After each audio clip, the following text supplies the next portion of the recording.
竟帮儿子请了一位灰家仙。可没想到第二天儿子就傻了，而且嘴里还时不时的念叨着一些胡话，说你个灰家的小子还敢跟我抢地吗？父亲听后被吓得连忙带我跑去了医院，可怎么查都找不出病因，因此我傻了7年，直到村里的熊孩子莫名掉进水库淹死，尸体被打捞上来后，我说我看见他脚上有手印，村里人都只当我在说傻话，没人理我，只有出马仙刘瞎子深深的看了我一眼，之后更是说了一句让我爹惊掉下巴的话，他说我身上有个堂口，而且还不是一般的堂口，如果请不下来，我一辈子都是个傻子。于是吩咐我爹晚上弄3只鸡等着他来跟我身上的大仙沟通。回到了家中，我爸把家里养的最肥的3只大公鸡宰了。等到夜幕降临，刘瞎子早早的就来到了我家里，可我爸坐在桌上小酌2杯。刘瞎子看了看我，感叹道：这么多年没看出你家小子身上有堂口，每次来都是让你打造棺材。金哥也算巧了，我家太奶看出你娃问题的时候语气不简单，这事儿你得做个准备，不好谈。我爸笑着摇头，没有多说什么。其实有很多东西他都明白，刘瞎子本事不小，但当初为了请这堂口，眼睛都搭了进去。酒足饭饱之后，我爸将桌子清理了一下，将准备好的3只鸡用红盘子装在了上面。随后我爸又准备了香炉，在上面插了4支香，将一个大红包压在了香炉底下。接着刘瞎子摸索着我的手腕，从口袋中掏出了一个红绳，上面挂着1枚铜钱。他将绳子的一头系在了我的手腕，另一头则是捏在了他的2指上。准备好一切之后，刘瞎子拿起了烟袋，咕嘟咕嘟的抽了起来，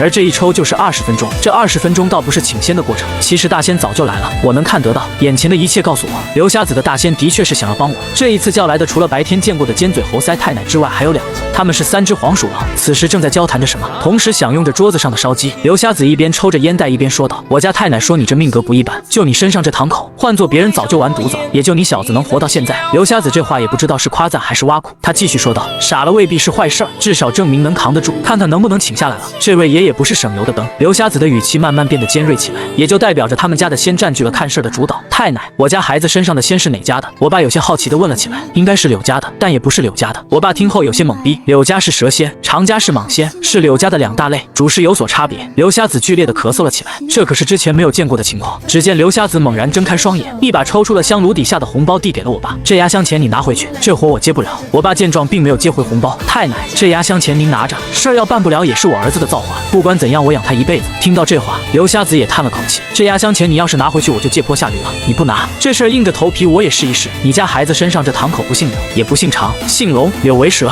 常为蟒，那么龙则是蛟。白天的时候我看了一眼，以为是常先生，既然不是，那我们就跟这位龙先生聊上一聊，看看能不能请下来。刘瞎子手掌颤抖清晰可见，他从背包里拿出了一个巴掌大的小鼓，不停地摇晃敲打起来。刘瞎子口中的尖锐声念念有词，而我则是浑身有种不舒服的感觉，这种不舒服十分清晰，我确定此时我的额头绝对有着能够摊鸡蛋的温度。拴在我手腕的铜钱发出嗡嗡的声响，不停地摇晃。我眼前的3只黄鼠狼凝视着我，我清楚他们看着的不是我，而是那位龙先生。哟，拴着过命钱，你们3个小娃娃是要保住这小子了。我爸看着我大惊失色，因为这句话正是从我口中发出来的。从我变傻的那天开始，这是我头一次如此干净利落说出的完整句。但是这个声音不是我的，是一个沧桑浑厚有力的声音。这个声音高高在上，质问着找到他的3只黄鼠狼。我爸紧张不已，刘瞎子哀求地开口道：龙先生有什么要求您尽管说，您能找到这孩子代表着你们身上有缘分，7、8年了，这孩子也折腾得不轻，您看有没有商量的余地？我冷声开口道：没有任何余地，当初也没人找我商量过，你们3个小娃娃修炼至今不容易，给老夫滚蛋，要不然打得你们魂飞魄散。刘瞎子浑身一颤，脸色惨白如纸，手指更为攥紧着那根红线头。龙先生，您找到这孩子也不容易，换做别人也请不来您，要是您给这孩子害死了，可就找不到这样的命格了。凡事都有商量的余地，您的要求我们都答应，这碗好生供奉您，要不然您这道行岂不是也要毁于一旦？我伸手抓住桌上面的大公鸡，牙齿死死地咬在了上面，没有松口。几分钟后，刘瞎子的目光落在了我爸的身上，质问道：你8年前帮别人打造了一口蓝色棺材？我爸一愣，下意识地点了点头，是有这么个事儿，一个富商要求的。怎么了？刘瞎子抬手指着我爸咆哮道：什么活你都敢接？那棺材当初就是用来关押龙先生的，人家能饶得了你们余家吗？我不知情啊。我爸有些委屈，近乎哀求的赔礼道歉，打着自己的耳光：太奶，您转达一下，我也不知道那棺材是用来干嘛的，就按照人家的要求打造的，不知者无罪啊。刘瞎子阵阵嘀咕说了些什么，而我的脸色越来越差，怒意瞬间彰显。我抬手一个巴掌打在了刘瞎子的脸上，这一巴掌落下，我清晰的看见了具体发生了什么。原本在我面前的3只黄鼠狼，竟然被这一巴掌打得消散了1只。我说过没得商量，你们几个小娃娃还敢威胁老夫？你敢杀我们黄家人？刘瞎子怒然起身，指着我声嘶力竭的咆哮起来，而我则表现出一副无所谓的模样，继续啃食着桌子上的烧鸡。我就是要折腾死他们余家，当初那口棺材害得我险些丧命，我要报仇，任何人插手都是这个下场。刘瞎子指着我爸吩咐道：你去挨家挨户寻找，不管谁家供奉着我们黄家的堂口，都让他们家带着堂口过来，敢杀我们家人，谁都好不了。黄鼠狼是出了名的记仇。这一刻，刘瞎子身上的太奶也动了真格，我将烧鸡扔在了一旁，开口问道：怎么，你们黄家还想和龙爷我硬碰硬不成？刘瞎子没有开口，反倒是我感受到了一股心有余悸的颤动。紧接着，我爸按照吩咐挨家挨户的寻找着皇家的堂口。北方这头信奉保家仙，这些保家仙就是一个个小的供奉堂口，虽然不是出马仙，但也是武家仙的供奉地，绝对称得上是一呼百应。尤其是胡黄两家更是武仙中的大家，数量占据着绝大部分。姓龙的，我怕你不假，但我们黄家也未必好欺负，杀我族人这事没完，我就不信了，我们整个黄家还不如你一条落魄的蛟龙不成？刘瞎子指着我怒吼道：“这个村的不够，就找十里八乡的黄家人，还是不够，我就禀告三太爷，这事我跟你没完，你们这群黄皮子真是麻烦。”我碎碎念的嘀咕一嘴，按在烧鸡上的手掌又放了下来。很快，我爸那头就有了动静，几十户的村民手里抱着自家的堂口，站在我家的门口，都给我进来。在刘瞎子一声令下，我看见几十个黄皮子凑了上来，将我团团围住。我问你，今个这个堂口能不能下来？刘瞎子指着我的鼻子质问，而我则是有恃无恐，不下就是折腾这小子，什么时候死了什么时候算，就你们这些黄皮子我还没放在眼里。刘瞎子身上的太奶也是个暴脾气，挥了挥手，那些黄鼠狼再次向我靠近一点。那好说，今天你要是不下，我们就一口咬一块肉，也跟你拼了。你今天给我们都杀了，我就不信你还能灭了我们黄家不成？我们黄家没别的就是人多，出了名的记仇，杀我们族人谁也不好使。这一刻龙爷有点郁闷，行，你们黄家这么多年一点没变，真是服了你们了，不就打散了个小黄皮子的修为吗？至于你们这样，刘瞎子一点不废话，下还是不下？下可以，我有要求，我的身体虽然被支配，但我能感觉出来这个龙爷有点奇怪，他很期待这一天的到来，但也要表现出强势的一面。他知道皇家记仇，可依旧要展现出不怕得罪的模样。第一堂口供奉每日不得少香火、供果、酒水、鱼肉，每日不行，太多了。逢年过节初一十五少不了你的，天天弄，吃大户也受不了。我目光冰冷地说道，一天都少不了，要不然没得谈。无奈之下的刘瞎子将龙爷的要求转达给了我爸，毕竟能谈到现在这个地步已经很不容易了。我爸咬咬牙，狠心答应了下来。我还能干大不了多赚点，我心中感动，清楚我爸为了我的问题是豁出去了。我指着我爸十分不孝地说，第二，让那个混账找一棵雷劈黄桃木，给我打造一根上好的武王鞭。刘瞎子松了口气，自作主张地答应了下来，这事我做主了没问题。第三，这小子请我帮忙看我心情。不行，刘瞎子再度拒绝道，我们这些修炼的武仙吃人供奉帮人消灾，看你心情坏了规矩，这也不行那也不行，还谈个屁。刘瞎子思索了片刻，也看出了龙爷的用意，这样吧，请您出马前后让主家添2顿供奉如何？这还差不多。龙爷松了口，几个条件也彻底谈拢。小子去打造个木箱子，取一些黄纸，我给龙爷设堂口。还没等我爸动身，我便挥手制止，不必了。仓房里有一块楠木，我相中许久了，你打造个牌位当做我的堂口。刘瞎子对着我爸点了点头，我爸哪敢怠慢，这么多要求都答应了，还能插在一块木头上面。很快，我爸的手艺就完成了，堂口的打造交给了刘瞎子。刘瞎子也不含糊，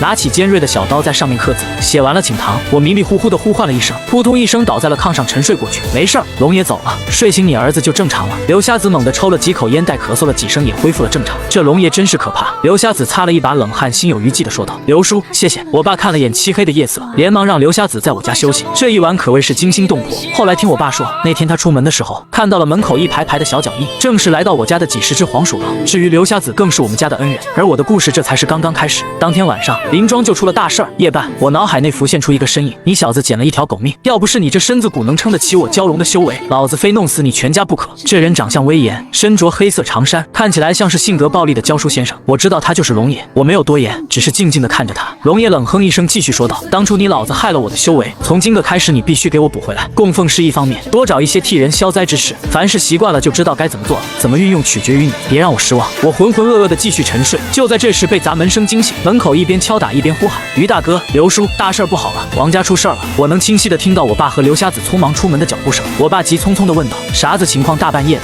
胡子爹大半夜的跑去水库，差点没淹死。我们10多个人好不容易把他弄回家里去，结果现在发神经了，拿个菜刀追人，已经弄伤了好几个了。你快去看看吧。”一听这话，我爸赶忙穿上了外套。一旁的刘瞎子立刻拦住了我爸：“别去了，去也不管用。胡子爹害死了王驼子，人家要报仇没办法。”刘瞎子深深地叹了口气，解释道：“眼下这胡子爹估计是被王驼子冲了身子，谁上前他就收拾谁。要是都走了，他报了仇，这股怨气儿也就散了，那怎么能行？”我爸正义感十足，怒声道：“胡子爹不是个东西，咱也不能看着他被折腾死是吧？好歹是个活生生的人，实在不行咱给他送官处理，也不能看着这么胡闹，要是伤到乡亲们，那罪过可就大了。”我爸刚迈出2步，忽然间反应过来，转身看着刘瞎子：“刘叔，这事儿还是得你处理，这节骨眼估计谁上都白扯。”我处理个屁！刘瞎子骂骂咧咧道：“俺太奶都说了不管他家的事儿，好说好商量不行，现在知道后悔有啥子用？我就算是去了，俺太奶都不带下来的，他咎由自取，活该。”我爸脸色有点差，他这个人向来一码归一码，白天给胡子爹揍得不像样子，但出了事儿他从不会坐视不理。爸，我去吧。就在这时，我已经穿好了衣服，站在了房门口。儿子，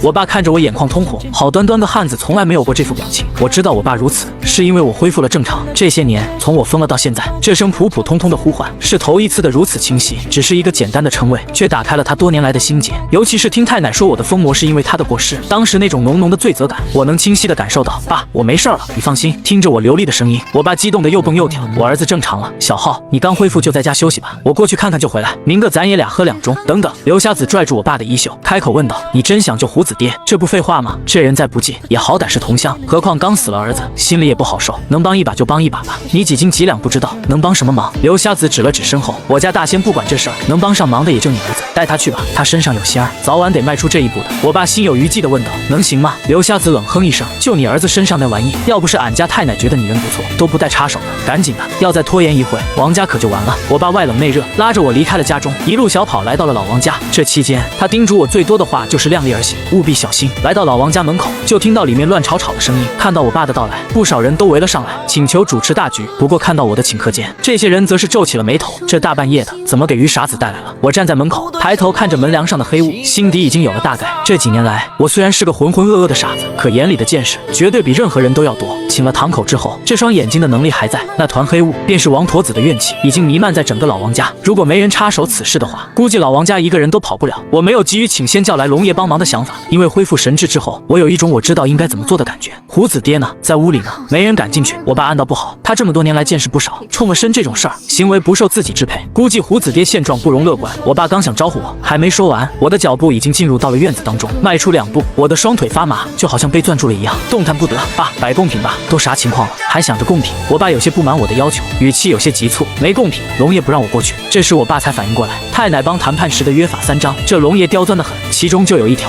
帮人看事前后都要进贡，哪怕我用不着他也必须完成。于大哥，你家娃子，嘿嘿，出马了，厉害着呢。我爸得意地炫耀着，哪怕这事儿没什么好炫耀的，但我清楚，他或许想要炫耀的是我恢复了正常。众人不敢相信，碍于我爸的威望和名声，还是连忙的操办起来，筹备着贡品给我。不过我没这么多时间，耽误1秒，胡子爹都容易命丧于此。驼子叔，还记得我吗？我对着屋内喊了一嗓子，小时候你还带我摸鱼来着，后来我傻了的时候，你还驱赶过欺负我的孩子们。那年我中暑了，还是你给我抱进水池子里消暑的，记得吗？屋内传来了砰砰砰的声响，就好像是身体碰撞在墙壁一般，好像在抗拒着什么似的。这些我都还记得。您别害怕，我不叫大仙儿出来，只是想跟您谈一谈，但你得先出来，别伤害王叔，他已经死了儿子，都是同宗兄弟，这怨念深了，对您也没好处。屋内再次恢复了平静，里面慢慢传出了胡子爹的声音：“我记得你，你是老于家的娃娃，你保证你不让你身上的那条长虫下来？”我连连点头，我保证，前提是你得出来，要不然的话，我只能找他帮忙。当啷一声，率先扔出来的是一把菜刀，上面沾染着猩红的鲜血。紧接着，胡子爹也一瘸一拐地走了出来。只见眼前这个粗犷的汉子，此时已经没有了人样，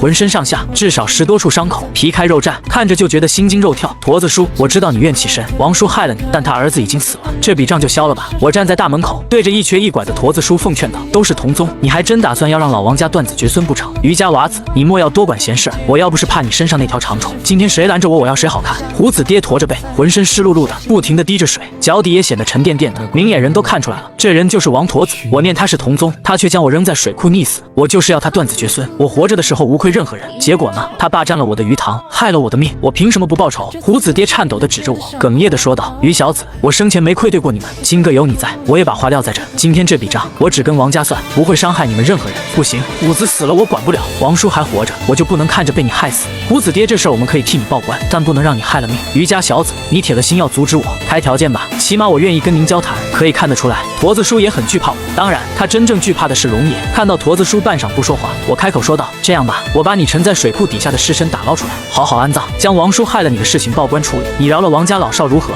不行，驼子叔果断拒绝，指着自己：“我要亲手宰了他，其余的可以答应你。”我有些恼怒，有种出师不利的感觉，气氛陷入到了尴尬的局面。我小声喃喃道：“龙爷，这贡品也弄好了，你要不先松开我？”我背包里的牌位传来了些许的回应：“咋的？你这些贡品是给我看的，不让我出来，我凭啥放开你？这一点我倒是忽略了。立了堂口，找龙爷出来叫做请仙儿，就如同刘瞎子似的，抽几口大烟袋能请来太奶帮忙。那我该怎么做？你敲打牌位3次，叫声龙爷请，我就能出来了。”敲打了3次牌位，叫了声龙爷请，随即我的面前缓缓地出现了一道人影，他一现身就火速地奔向了贡品的桌子，像是个饿死鬼似的吃了起来。你这娃子不念就请。此时王驼子以为龙爷是要收拾他，变得有些紧张起来。龙爷一脸不屑，看样子也没有搭理我的意思，他只对那些贡品感兴趣，答应还是不答应？趁我愿意跟你交谈，王驼子看了一眼我的态度，又看了一眼吞噬贡品香火的龙爷，不甘心的低下了头。我答应你，记住你的承诺。要不是怕了你身上这条长虫，今天王家人一个也活不了。吃饭的龙爷听到此话，猛然抬头，目光落在了王驼子身上，找死！见状，我心底暗道不好，想要阻拦，但已经来不及了。此刻，龙爷原本人形的身体忽然间变成了一团黑雾，发出惊天吼声，紧接着一口咬在了王驼子的黑影上，随之消失不见。此刻的我明白，王驼子身形俱灭，消失全无。扑通一声，胡子爹的身体在没有了王驼子的支撑后倒在了地上，伤口不停地流淌着鲜血。这是咋了？啥情况？我目光直视着龙爷，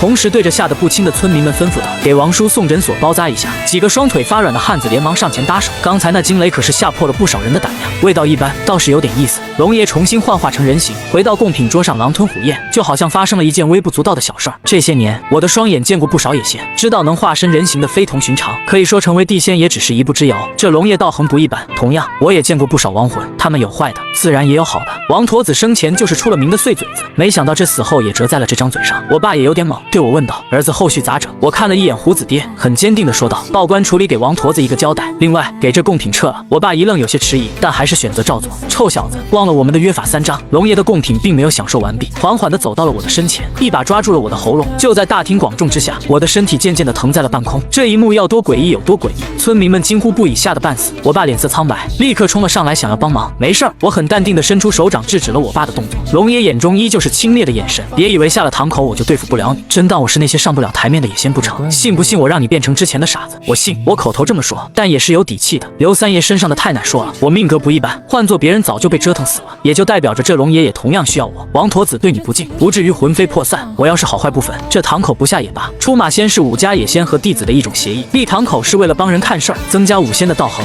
很明显，这龙爷和其余野仙不一样。可如果这第一次出马就被龙爷拿捏得死死的，以后我也不用吃这口饭了。我的感官很敏锐，这7年来我见过不少阴魂野仙，能看出阴气的薄弱。龙爷一口吞了王驼子的确强悍，现在在我面前也霸道无比，可我却发现他是在苦苦支撑。如此一来，只能说明一点，龙爷没有想象中的那么强，这么做无疑是想要给我一个下马威。他需要我，同时不想受制于我，这一点我不能说出来，但也不能被他吓住。王驼子这人不错，你这么做也有违马家规矩，下次可不可以按照我的方式来？龙爷冷哼一声，将我甩在了一旁。这手借坡下驴他拿捏得很好，念你初犯，老子不跟你计较，但下一次还敢撤走香火，我让你生不如死。龙爷冷哼一声，身形慢慢散去。记得以后每日供奉不得中断。虽然他没答应我的请求，但也没果断拒绝。想必龙爷应该觉得这一次对我的震慑足够了吧？只是可惜了王驼子，我讨厌龙爷的这种做法，和我的理念背道而驰。这些年孤独的时候，或许有些亡魂才是我唯一的聆听者。大侄子，王家婆娘急冲冲地从屋内冲了出来，称呼也变成了大侄子。他拿着一个厚厚的红包，热情地塞到了我的手里。我早就说大侄子不一般，我们家这事儿多亏你了，客气了王婶。我拆开红包，抽出了一张100元大钞，揣进了口袋，其余的递了回去。这100块是压箱钱，剩下的你拿回去。这哪能行？要没你，我们家说不定会变成怎样？王婶连连推辞，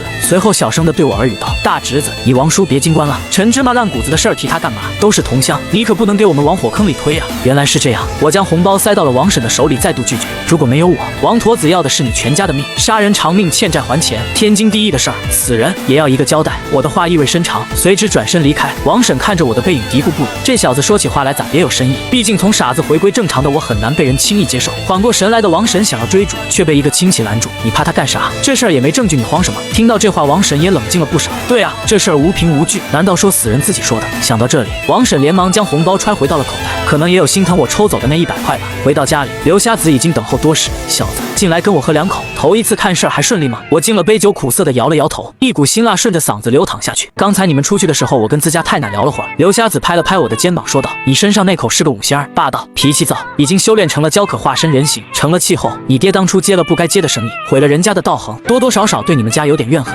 你日后多留一点。”留意这2个字被刘瞎子要得很重，有些意味深长。刘爷爷，我明天想给胡子魂找回来，可以吗？可以啊，小子立了堂口就是吃这碗饭的，有些东西一旦接触了，就是刻在骨子里的。我刚才没去，你不也知道该怎么做？就按照你想的来。停顿了大概几分钟，刘瞎子的目光落在了我的身上，有些欲言又止的样子。看得出来，有些话不是他想传达给我，是他们家太奶想要对我有所提醒。龙先生肯定要成为你这堂口的掌堂大教主。按理来说，他属于5家当中的柳家，但又超脱柳家，再加上他这脾气和能耐，估计也没啥帮兵。所以你要不立其他堂口的话，这帮兵你们得商量着来。再者就是这位爷的脾气实在不咋样，尽量别和其他几家闹得太臭，要不然有你受的。我点了点头，自然清楚刘瞎子提醒我什么。吗？龙爷这性格，这本事，绝对是目中无人。其余几家也不是好惹的，要不是刘瞎子身上的太奶觉得我不错，估计早就闹得翻天地覆了。言下之意，黄仙儿也是在告诉我，力所能及的前提下，少动用龙爷的本事为好，尽可能的找别的帮兵。说白了，龙爷这堂口不请不行，请下来也不好处理。行，你小子聪明，多的我就不絮叨了。说着，刘瞎子从口袋里摸索出了一本泛黄的册子，递给了我。这是咱们马家的神调，你抄写一遍，以后都用得上。里面还有我一些看事的心得，你掌握掌握。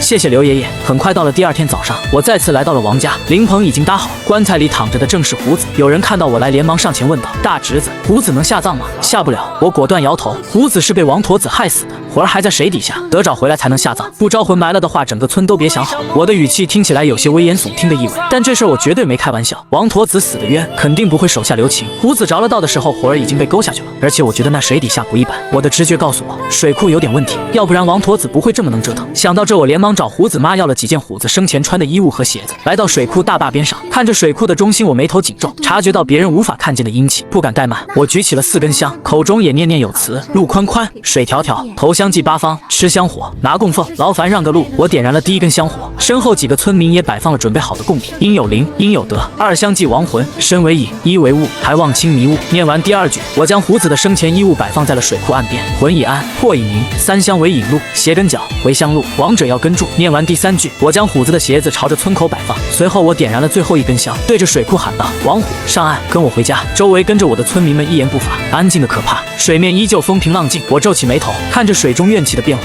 在点燃第1根香火之后，不少怨气都凝聚在岸边贡品附近。后2根香主要为了招魂，水底下也有愿意帮忙的。我能感应到胡子的亡魂正在向我靠近。第4根香作用类似灯火，能让胡子看清回家的道路。可现在事情进展的明显不是很顺利，就好像有什么东西不放虎子的鬼魂离开一样。就在这时，一股微风席卷，我手中的4根香全然熄灭。香火这个东西可不是清风能够熄灭的，这风必然不太正常。吃了香火拿了供奉，不放人是不是过分了？胡子，跟我回家！我加大嗓音，不满之意更为浓厚，对着水中再次喊了一句。这一嗓子不要紧，只见一道浪涛瞬间砸向岸边，这股浪起码有2米高，给包括我在内的所有人来了个透心凉。村民们都吓坏了，有一个算一个，全都脸色苍白，瑟瑟发抖。很明显，水里的东西不仅仅不放人，还瞧不起我。大侄子这咋整？别急，我还不信了。我重新点燃了4根香，插在地面，面色阴沉喊道：“我最后说一遍，放人。”3分钟后，我和村民们在岸边拧着湿透了的衣服，就这会儿功夫，巨浪至少拍打了3、4次。我尴尬的咳嗽了2声，说道：“先回去吧，晚上我再来看看。”这下子好了，整个村都知道我成为了大仙儿，同时也知道我这水平可能不太行。其实招魂失败之后，我就应该叫龙爷出面谈判，可龙爷是武仙，谈判这东西恐怕不太顺利。再加上这老东西的脾气太臭，要是给胡子魂给弄没了，我这口饭以后也就不用吃了。我这堂口虽然只有龙爷，没有其余的帮兵，但这7年来，谁还没有个朋友了？回家之后，我将龙爷的牌位供奉了起来，而我爸也按照约法3章的内容，每日供奉必不可少。很快到了晚上9点多，整个林庄已经黑成一片。我并没有直接去水库，而是独自一人来到了后山坟地，准备找几个朋友帮忙。刚走到坟地不远处，我就看见了吊在老槐树上的小女鬼。乔姐，为什么迷住我的眼睛，把我困在这里？因为保护你啊，前面的东西可对你垂涎很久了。苏乔打量我一番，对我说道：“你今天不太一样，那条长虫不在你身上，你正常了。”我点了点头，将事情的大概粗略的说了一遍。苏乔是我的朋友，可以多说一点。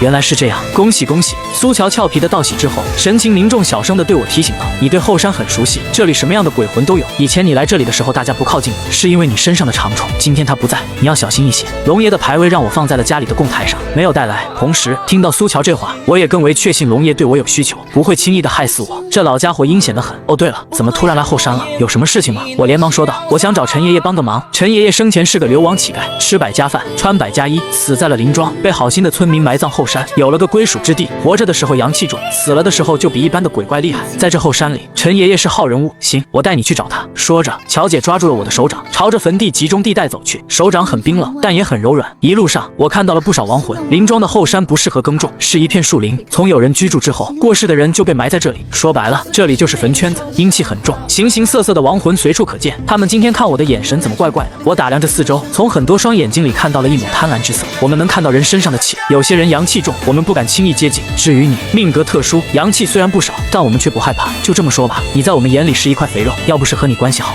我都想咬你一口。乔姐继续解释道：“我虽然说不清楚你到底啥命格，但你身上的味道很好闻，很能引诱我们，这也是我要你小心的地方。”乔姐对着周围的鬼魂做出了一个伸巴掌的动作，看啥看？找小陈的，都滚蛋！周围的鬼魂并没有离开，但也没有继续靠近。不一会儿，我和乔姐来到了一处孤坟旁边，这座坟就是一个土包，周围遍布着杂草，更没有墓碑。我拿出了背包里的2瓶小烧、几块糕点以及一盒香烟。陈爷爷，是我，于浩，小傻子来了，坐吧。一个老者的身影缓缓出现在了我面前，我也不客气，一屁股坐在了孤坟旁。看样子这是恢复正常了，挺好，也不是那么好。说吧，大仙儿，找我来有啥事儿？不愧是陈爷爷，一眼就看出了我的变化。我也不含糊，直接说出了此行的目的。陈爷爷，水库里面我看不清，也不给我面子。听到这话，陈爷爷脸色一变，就你这毛都没长齐的小娃娃也敢管水库的事儿？凭啥给你面子？没给你拽下去已经很给你面子了。我皱起眉头，忧心忡忡地说道：“陈爷爷，水库对村里不利，我知道。”陈爷爷拿起一块糕点说道：“水库和后山不一样，后山这儿都是村里人，很少有下去的。水库不同，在那里的哪个不是横死的？怨气大得很，你家那堂口都未必解决得了。”一时间我有些犯了难，一下子不知如何是好。解决起来棘手，但是要不解决，按照这架势，以后绝对更麻烦。死了3年的王驼子都这么能折腾，下一次那还了得？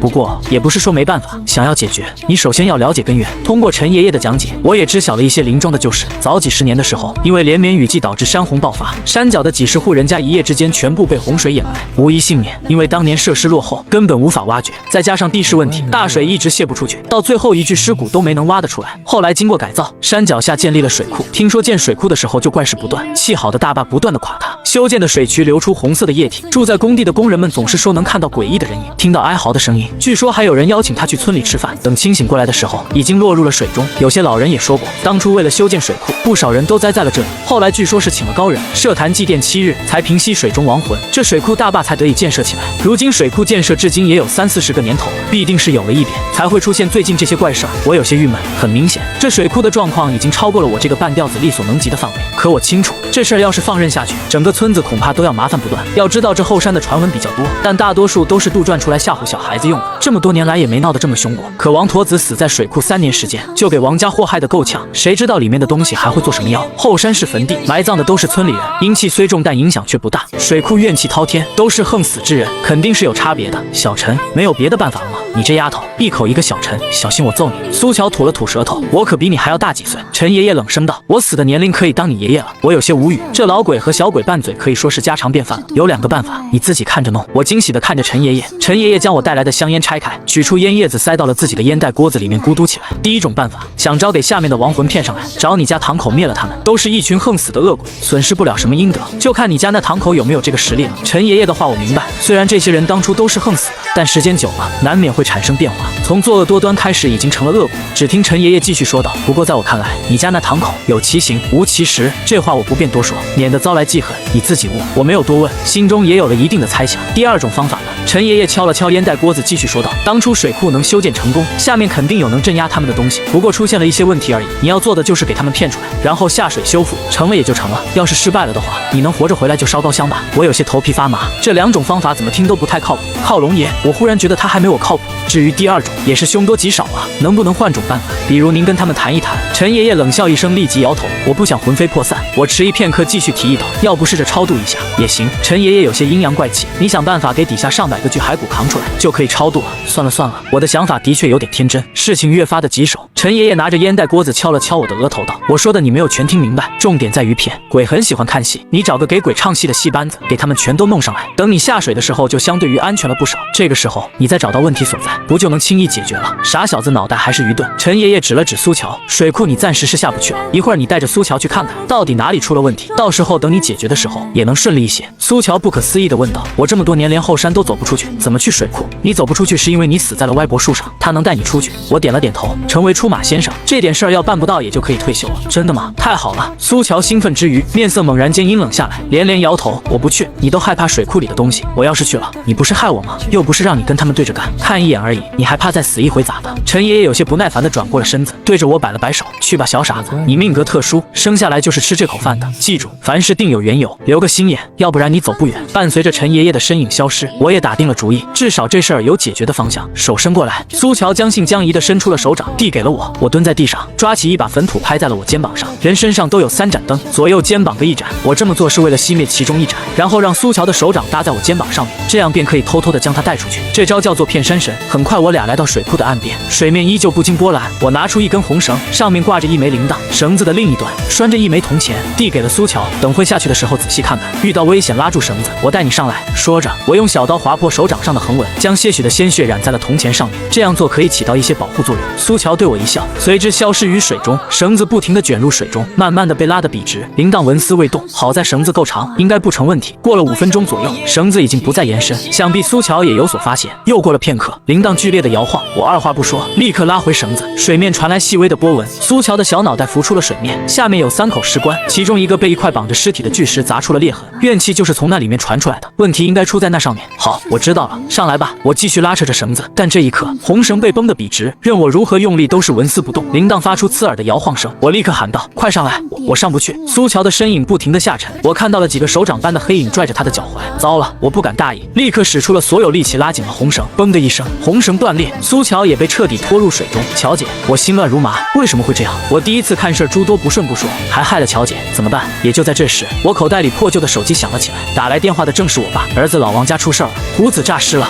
诈尸？没人守灵吗？一波未平一波又起。我爸听出了我语气中的慌乱，连忙问道：“你那里怎么了？”没事儿。我挂断电话，看了一眼水面，又看了看村里的方向。乔姐，我一定会回来，等我。说完，我只能朝着村内奔跑，跌跌撞撞地来到了老王家的灵棚前。此时，胡子的尸体被五花大绑，他龇牙咧嘴，空洞洞的双眼凝聚着狠厉。怎么没人守灵？众人听后面面相觑，不敢出声。守灵是一种习俗，其中很多作用便是防止诈尸。诈尸并不是代表着尸体会活过来，是防止猫狗这类有灵性的动物靠近。一旦猫狗靠近，给尸体灌口气，后果不堪设想。俗话说得好，人活一口气，人死了这口气儿就吐了出来，换成别的气儿就不对路，都是一个道理。小浩先办事儿吧。胡子这是被啥冲着了吗？看着周围的处处抓痕以及胡子的模样，我直截了当的说道：“野猫。”说完之后，我看着吓得瑟瑟发抖的女人吩咐道：“王婶，去屋里拿个盆倒上水，再给我一把剪刀。”好，我这就去。我从背包里拿出一双红筷子，走到胡子的身前，只见他对我龇牙咧嘴，口中发出呜呜野兽般的声响。闭嘴！我用筷子不耐烦地敲打了胡子的额头，随之将筷子夹在了胡子的食指上面，嗷嗷的哀嚎声有些刺耳，传遍了整个村庄。持续半分钟之后，胡子缓缓瘫软了下来，这就完事儿了。众人倍感意外，他们听说过不少诈尸的事情，但没想到解决起来如此简便，哪那么简单？我只是让他安静一点。与此同时，王婶拿出了盆子和剪刀，我用剪刀剪下来了一块兽医的边角，将剪刀分开，和边角一同扔进了水盆当中，面向大门。一会儿那野猫自己就会回来，别吓唬他，他自己就会给那口气儿带走。说完之后，我立刻起身，拽着我爸朝着一旁安静的地方走去。你这是咋了？撞鬼了？要是撞鬼就好了，水库明显比这要复杂的多。爸，认不认识戏班子？你问这干啥？我来不及解释，匆忙的说道：“您就别问了，事态紧急。有给死人唱大戏的可以吗？”我微微一愣，大喜过望，这算是歪打正着吗？这年头还有这个？咋没有？都传统手艺。我爸解释道：“早年跟刘瞎子忙活的，就住在隔壁村，今晚能找来吗？”我爸看了一眼时间，这都快12点了，就今晚。我咬紧牙关，攥着拳头。乔姐是个女鬼不假，但她也是我这些年来为数不多的朋友，我不能害了她。行，我跟他们有点交情，亲自过去2个小时内回来。我爸办事向来痛快。说完之后，便离开了王家，前往隔壁的村庄。这一刻的我瘫软在了一旁，思绪万千。我不知道自己能不能斗得过水库里的东西，也不知道能不能救回乔姐。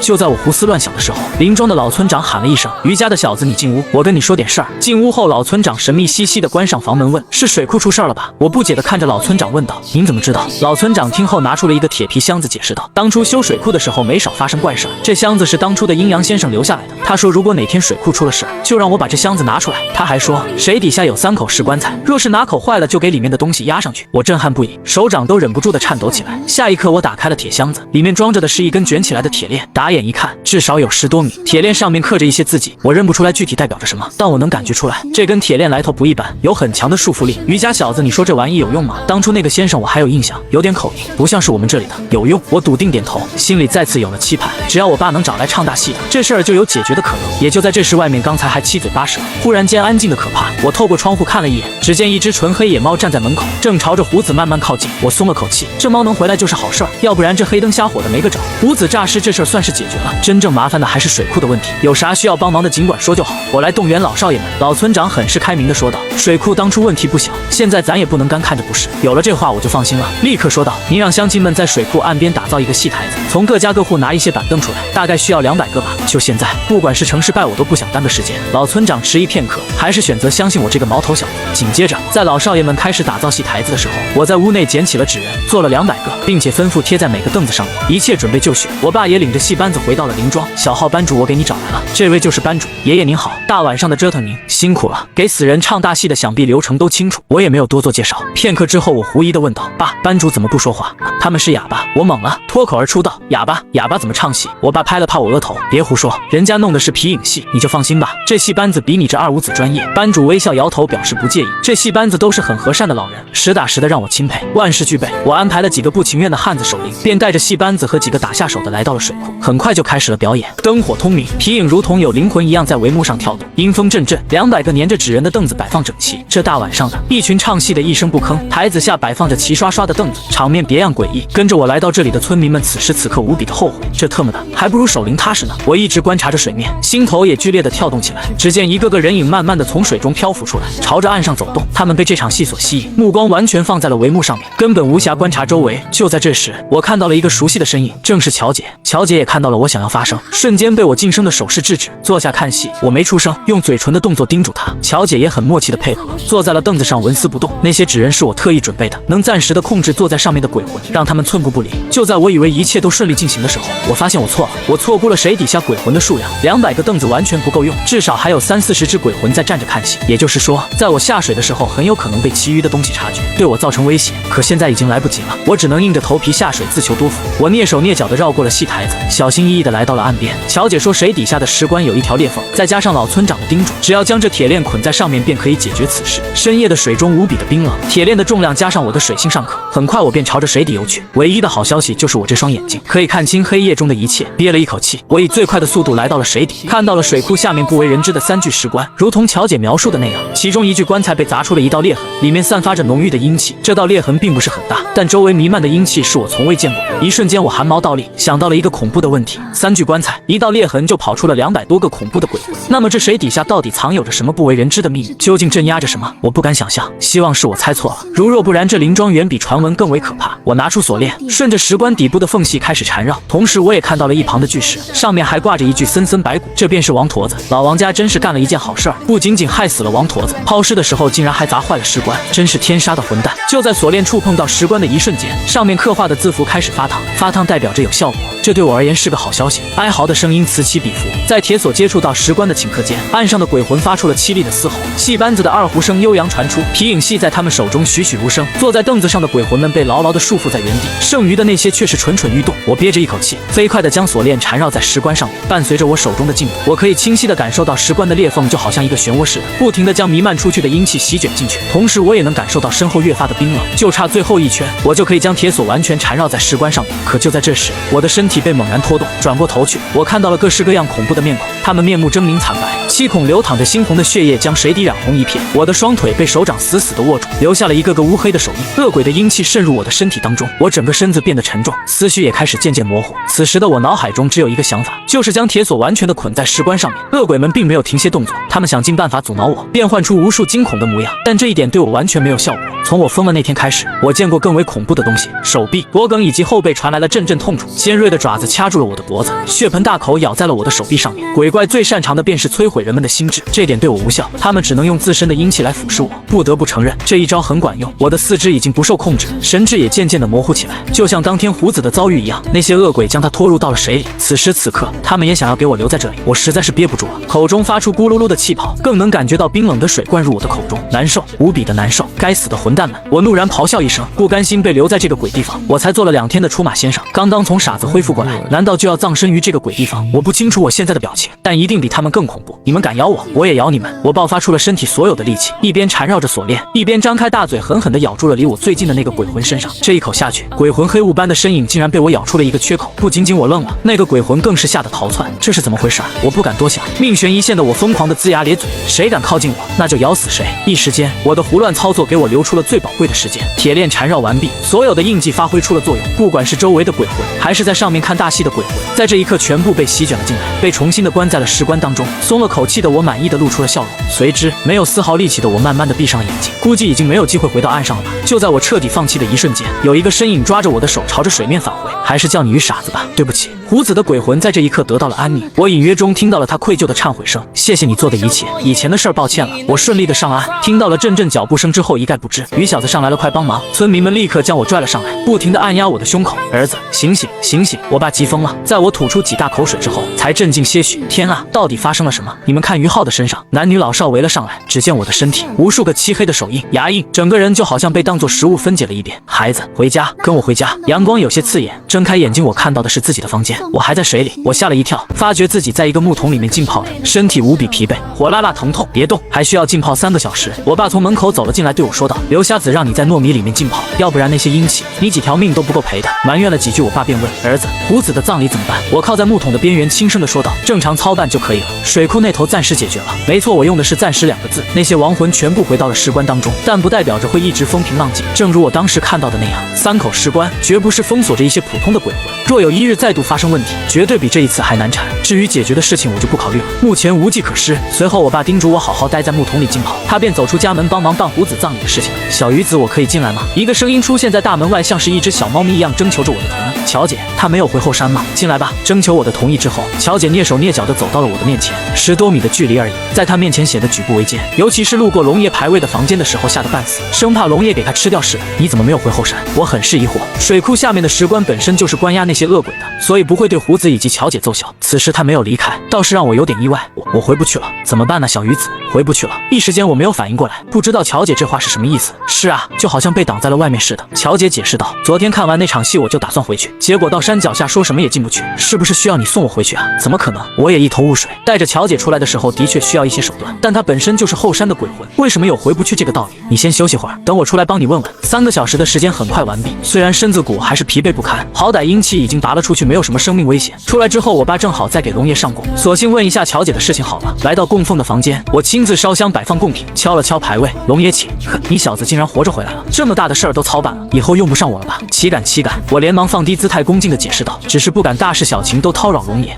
算你小子有点眼力。龙爷抓起供果，自傲地问道：“说吧，叫我出来干嘛？”龙爷，我在后山请了个小鬼帮忙下水看看，可忽然间回不去了，这是怎么回事？怎么才能将他送回去？龙爷拿着苹果的手掌明显微微一颤，停顿了片刻，可能封山了吧？回不去就跟着你好了。我一头雾水，封山是什么意思？龙爷明显有些不耐烦，摆了摆手，哪那么多问题，自己想办法。果然啊，这堂口下的有和没有差距并不是很大。无果之后，我只能带着乔姐一探究竟，看看问题到底发生在什么地方。后山依旧是后山，和昨天晚上下来的时候一模一样。我大步向前，很轻松的就迈过了山脚。可就在这时，我原本牵着乔姐的手却忽然松开，就好像是被某种无形的力量切断了似的。转头看着乔姐被阻隔在了边缘，无法入内。还有这事儿，尝试了几次过后，依旧如此。你别急，我去问问陈爷爷。我一时间也拿不定主意，想要问问陈老鬼到底是怎么回事。可当我真正留意后山的时候，才发现这里一片死寂，安静的可怕，所有的鬼魂都销声匿迹，不见踪影。这不正常，很不正常，一切都消失全无，就好像从来未曾出现过一样。这到底是怎么回事？接下来我尝试了搜寻，甚至是招魂都一无所获，包括陈爷爷在内的所有鬼魂全部蒸发。几个小时之后，渐渐夜幕降临，我走出了后山。小鱼子，陈爷爷怎么说？我皱眉摇头，将我所得知的一切告诉了乔姐。啥？我出来1天家没了？乔姐也懵了，不停地追问我到底是怎么回事，我也说不出个所以然。乔姐，你先跟着我吧。后山这里突然发生异变，我尽快地调查出到底是怎么回事。乔姐如同小鸡啄米似的点头。好的，只能跟着你了，不然的话我还能去哪里？我忽然间觉得乔姐貌似没有想象中那么郁闷，反而很热衷现在的结果。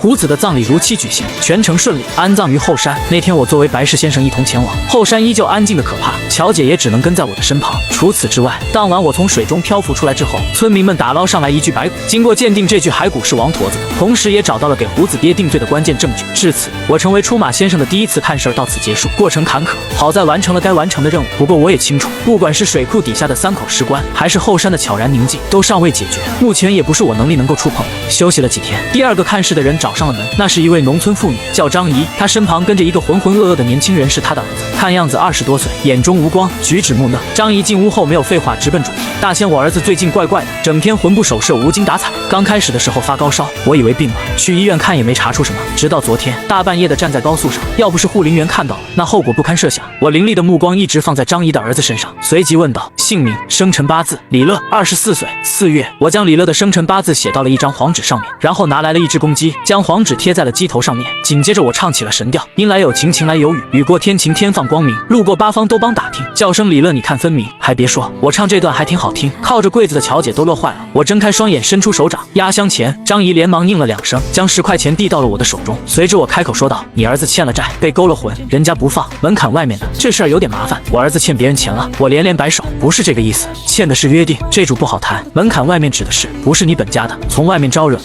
对了爸，你把本家带来的贡品给龙爷摆上。”我爸也不耽搁，立刻忙活起来。随后我对着李乐摆了摆手，他虽然木讷，但也还算乖巧的坐在了我的身旁。14天前拿人家东西了。李乐点了点头，对我说道：“那天我从镇子里回来，看到树上挂着个红包，就捡了过来。这一拆开不要紧，里面足足有3000块钱。我当时高兴坏了，挥霍了几天，反正是捡来的。”我冷笑一声说道：“什么钱你都敢拿？索命的红包是用来找替身的，你以为这钱能白给你？”李乐很紧张的看着我，开口道：“戴仙儿，这几天我总能听到阴森女人的声音，还迷迷糊糊的走到了高速公路上面，求您救救我吧！”听到这话，张姨紧张不已。戴仙儿，这是怎么一回事啊？可急死我了！你儿子拿了人家的索命红包，是要给人家当替死鬼的。不过这事儿有点奇怪，一般鬼魂找替死鬼都是自主寻找，挑选那些体虚多病、时运不佳之人。但李乐所说的是，他拿了红包之后发生的怪事儿，也就代表着这里面掺杂着人为的因素。等拿红包之人死了之后，自然水到渠成。不过找替死鬼这种方法有损阴德，也需要一些能耐，一般人做不了。这隐秘的背后令我感兴趣了不少。把你身上的信物给我。我对着李乐索要一些东西，红包内除了钱之外，不可能什么都没有。大仙儿，啥信物？我没有啊，没有。我朝着李乐的腰间一掏，拿出了一个鲜艳的红包。这是什么？李乐脸色惨白无比，不停地摇头，好像见了鬼似的。